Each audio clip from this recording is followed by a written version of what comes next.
अस्सलाम वालेकुम नाजरीन, मैं हूं साकिब अब्बासी और आप देख रहे हैं VOP TV voice of Pakistan. नाजरीन, अभी हम उसामा नदीम कत्ल केस का जो मामला ये सान्या हुआ इस्लामाबाद में, इससे नहीं निकले थे और एक और ऐसा ही जो है दिल को दहला देने वाला जो है वाक़या पेश आया। और बिल्कुल ये वाक़या जो फैसलाबाद के अंदर पेश आया, इसमें उसामा नदीम को जिस तरह कत्ल किया गया, बिल्कुल इसका रिप्ले जो है पेश किया गया। बड़ा अफसोसनाक ये वाक़या है और जितनी भी इसकी मज़म्मत की जाए कम। नाज़रीन, इसकी पूरी तफसील मैं आपके सामने रखूँगा, लेकिन अफसोस की बात यह है कि जिस तरह जो पंजाब पुलिस है वो भी इस्लामाबाद पुलिस के नक्शे कदम पर चलते हुए बिल्कुल जो है इसी तरह का एक सान्या पेश आया है फैसलाबाद के अंदर। और जो नौजवान था जिसका नाम वकास गुज्जर था, उसको जो है पुलिस ने इसी तरह नाके पर रोका और उसको गोलियां मारकर जो है शहीद कर दिया। बड़ा अफसोसनाक ये वाक़या है।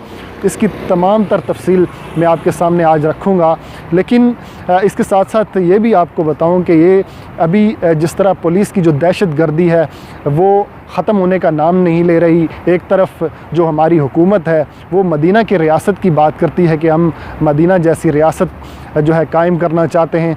क्या मदीना जैसी रियासत में इस तरह के वाक़यात होते हैं? नाज़रीन, ये वाक़या जो है परसों रात को पेश आया और इस वाक़े में ये था कि वकास गुज्जर अपने दोस्तों के साथ जा रहा था और रात को जब उन्हें नाके पे रोका गया, जो पेट्रोलिंग करने वाली पुलिस की गाड़ी थी, उन्होंने उनको रोका और उनसे कुछ फासले पर जाकर जो है वकास गुज्जर ने अपनी गाड़ी रोकी।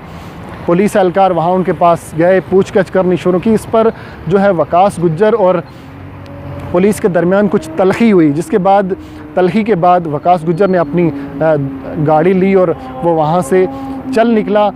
जो पुलिस थी उसने दो जो गाड़ियाँ थी पेट्रोलिंग करने वाली, उनके साथ उनका पीछा किया। और फिर ये वाक़या कहाँ पेश आया, फैसलाबाद का ये इलाका है डजकोट, ये वहाँ पर जाकर इनकी गाड़ी को रोका गया। और फिर ये जुल्म की इंतहा देखें कि पुलिस ने जब इनको रोका तो वकास गाड़ी से उतरा और उसने हैंड्स अप कर दिए, अपने हाथ ऊपर किए। लेकिन फिर क्या हुआ, जो उनके दोस्तों ने जिस तरह बताया कि दोस्त ये कहते हैं कि पुलिस एहलकारों ने कहा कि इनको मार दो, ये इस तरह बाज नहीं आएंगे।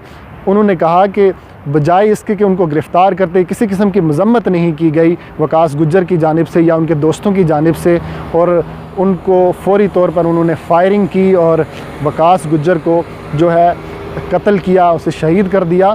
फिर जो उसके दोस्त थे वो भी ज़ख्मी हैं, जो 3 दोस्त उसके साथ हैं उनको भी गोलियां लगी हैं, उनको भी ज़ख्मी कर दिया। और एक खड़ी गाड़ी पर एक जो पुलिस गर्दी का ये अफसोसनाक वाक़या पेश आया। और फिर इसको वैसे ही जैसे उसामा के मामले को जो है एक डकैती का रंग दिया गया, मीडिया के ऊपर ये कहा गया कि फैसलाबाद में एक डकैती हुई है और एक पुलिस ने एक डाकू को जो है मार दिया गया।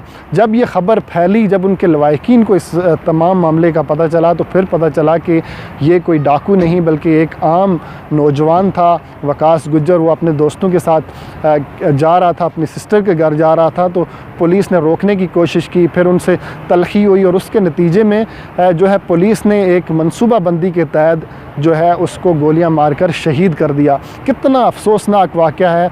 यहाँ पे कई सवाल जन्म लेते हैं कि क्या पुलिस इतनी बेलगाम है कि किसी को जब चाहे गोलियां मारकर कत्ल कर सकती है। पुलिस आमतौर पर एक मुहाफ़िज़ के तौर पर समझते हैं, हम समझते हैं कि पुलिस हमारी मुहाफ़िज़ है, जब कहीं कोई मुश्किल में होगा तो पुलिस आके बचाएगी। लेकिन बजाय इसके कहीं चोरी होती है, डकैती होती है, निशाना किसी और को बना दिया जाता है और बजाय कि आप उन चोरों को, उन डाकुओं को पकड़ें, आप एक आम शहरियों को जो है इस तरह कत्ल कर देते हैं।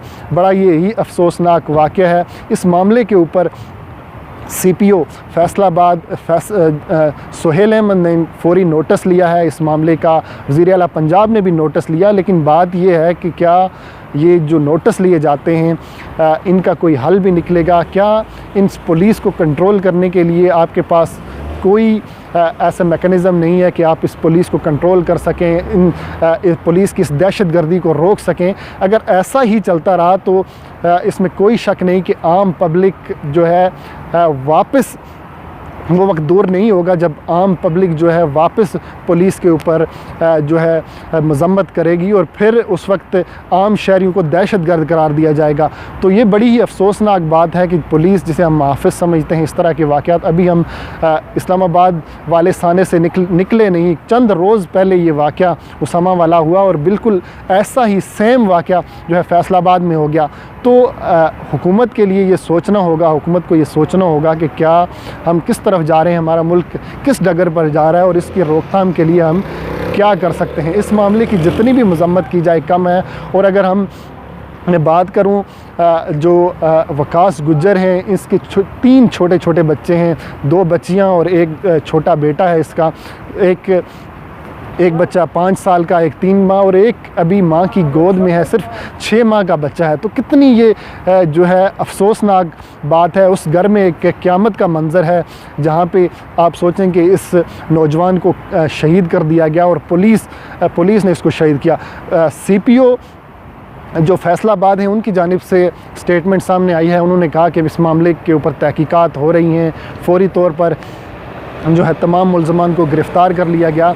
लेकिन सवाल ये पैदा होता है कि क्या ये गिरफ़्तार करके फ़ौरी तौर पर नोटिस लेना, ये तमाम चीज़ें करने से पहले ये सोचना चाहिए कोई ऐसा इनके ख़िलाफ़ कार्रवाई होनी चाहिए ताकि दोबारा इस तरह का वाक़या ना हो। और कम से कम पुलिस को इस बात का पाबंद बनाएं, जो निहत्ते लोग हैं, किसी निहत्ते पर अगर कोई बदतमीज़ी करता है, कोई करता है, उसको आप पकड़ें। गिरफ़्तार करने के हज़ारों तरीके हैं। क्या ये कहाँ का इंसाफ है कि आप जो है कोई भी पुलिस एहलकार उठता है और अगर उसके साथ कोई बदतमीज़ी करे तो उसको वो गोलियां मारकर शहीद कर दिया जाता है। जितने भी इस वाक़े की मज़म्मत की जाए कम है। नाज़रीन, ये बहुत ही अफसोसनाक वाक़या है। वज़ीर आला पंजाब ने भी इस मामले का नोटिस लिया है, लेकिन इंक्वायरियाँ भी होती हैं। जैसे हमने उसामा कत्ल केस में देखा, इंक्वायरी रिपोर्ट भी आ गई, अभी मामला अदालत में है, लेकिन पता नहीं इन जो पुलिस एहलकारों का के बारे में क्या फ़ैसला होगा। जितना डिले हमारे यहाँ फ़ैसले करने में होते हैं, तब तक ये मामला ठंडा हो जाता है, बर वक्त किसी भी केस का फ़ैसला नहीं होता। इसकी वजह से मुल्ज़मान बच निकलते हैं। और जिस तरह इस मामले को भी डकैती का रंग दिया गया, उसामा के मामले के ऊपर भी डकैती का रंग दिया गया और फिर बाद में पुलिस की जानिब से जाली FIRs भी निकाली गई। कोई और उसामा नदीम था, उसकी 2 FIRs निकाली गई, उसका उसामा नदीम को का जो है क्रिमिनल जो है बैकग्राउंड दिखाने की कोशिश की। पुलिस इस तरह की टैक्टिक्स इस्तेमाल करती है जब उसके साथ उससे कोई गलतियाँ सरजद होती हैं। तो सवाल ये पैदा होता है कि जिस तरह ये 2 वाक़यात हमारे सामने हैं, अगर इस तरह का मज़ीद कोई वाक़या पेश आया तो मैं समझता हूँ कि अवाम किसी सूरत जो है सब्र नहीं करेंगे। अवाम का जो सब्र का पैमाना है वो लबरेज़ होता नज़र आ रहा है इस तरह के वाक़यात से। तो जिस तरह हुकूमत और वज़ीर-ए-आज़म इमरान खान रियासत मदीना की मिसालें देते हैं, तो क्या इस तरह के वाक़यात की रोकथाम नहीं की जा सकती? या फिर इस तरह के जो पुलिस गर्दी करते हैं, पुलिस गर्दी के वाक़यात में मुलव्वस लोग हैं, उनको कोई ऐसी सज़ा होनी चाहिए ताकि दोबारा जो है उनको निशान इबरत बनाना चाहिए ताकि दोबारा इस तरह के वाक़यात ना हों। तो तवक्को करते हैं हम कि ये जो 2 वाक़यात हुए इनकी साफ़ शफाफ जो है तहकीकात होंगी और हमारी अदलिया जो है इस बारे में कोई ऐसा फ़ैसला देगी जिससे जो है इन फैमिलीज़ को इंसाफ मिल सकेगा। नाज़रीन, इंशाल्लाह इस केस के ऊपर मज़ीद कुछ जो पेशरफ्त होंगी, ये दोनों केस मैं इंशाल्लाह इसी यूट्यूब पे आपके सामने रखूँगा, तो आप हमारे चैनल को फॉलो करें। इंशाल्लाह जो कुछ पेशरफ्त होती रहेगी वो मैं आपके सामने रखता रहूँगा। लेकिन ये इब्तदाई रिपोर्ट है, इब्तदाई रिपोर्ट में